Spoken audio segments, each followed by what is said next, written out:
Makan pedes ketemu segernya teh pucuk jadi nyes.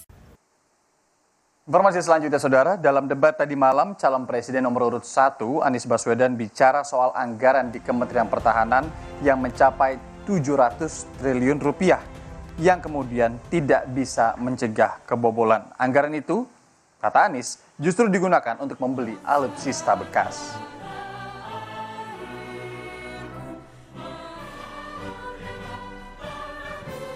Anies pun menyinggung pembelian alutsista bekas dengan mekanis utang negara. Seharusnya, menurut Anies, utang negara digunakan untuk aktivitas produktif dalam konteks pertahanan negara. Anies melanjutkan, utang negara jangan malah digunakan untuk aktivitas non-produktif.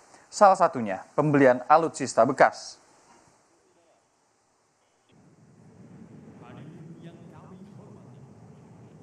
Yang tidak kalah penting adalah melakukan pengembangan skema-skema yang lebih kreatif dalam mencari hutang luar negeri, termasuk pelibatan swasta. Lalu memastikan bahwa ada perluasan wajib pajak yang harapannya nanti akan memperkuat juga GDP kita. Di samping mengurangi kebocoran pajak. Dan hutang-hutang yang kita gunakan untuk aktivitas produktif. Jangan hutang itu digunakan untuk kegiatan yang non-produktif.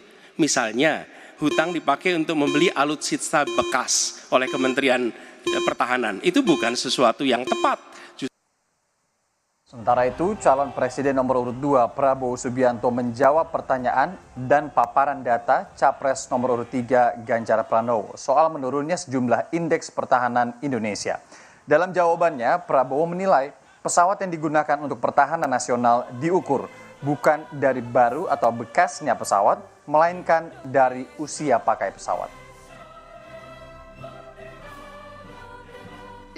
Data-data yang Bapak ungkapkan masalah pesawat bekas, ya, saya ingatkan Bung Karno waktu menghadapi Irian Barat, seluruh alatnya bekas.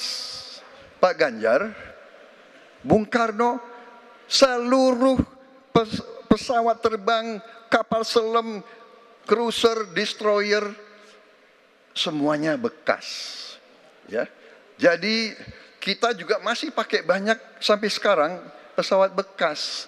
Jadi banyak data Bapak, mungkin niat Bapak baik, tapi mungkin tim Bapak, staf Bapak itu keliru memberi masukan. Ya, jadi dalam alat perang saya katakan bukan baru dan bekas, tapi usianya. Kalau pesawat flying hours, ya, dan tentunya kita pasti mau yang terbaik untuk prajurit kita, ya, tapi kita harus loyal kepada yang lebih besar.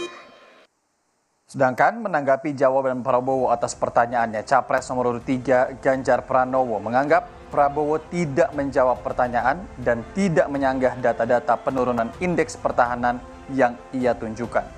Padahal, menurut Ganjar, sejumlah capaian angka pertahanan itu mengkhawatirkan. Ia pun balik bertanya apa yang sebenarnya dicapai Prabowo sebagai Menteri Pertahanan selama ini.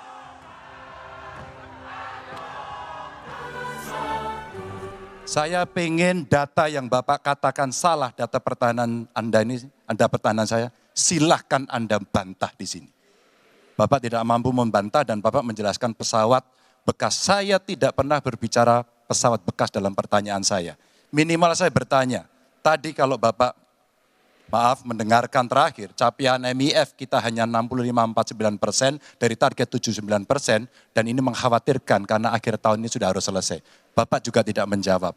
Jadi artinya sebenarnya apa yang Bapak jawab dari seluruh pengelolaan pertahanan yang ada di Indonesia ini? Sungguh-sungguh saya meragukan itu karena data ini kemudian Bapak tidak mampu membantah di sini. Bahkan saya sudah memberikan ruang terbuka kalau ada staf yang bisa membantu silakan berdiri di sini.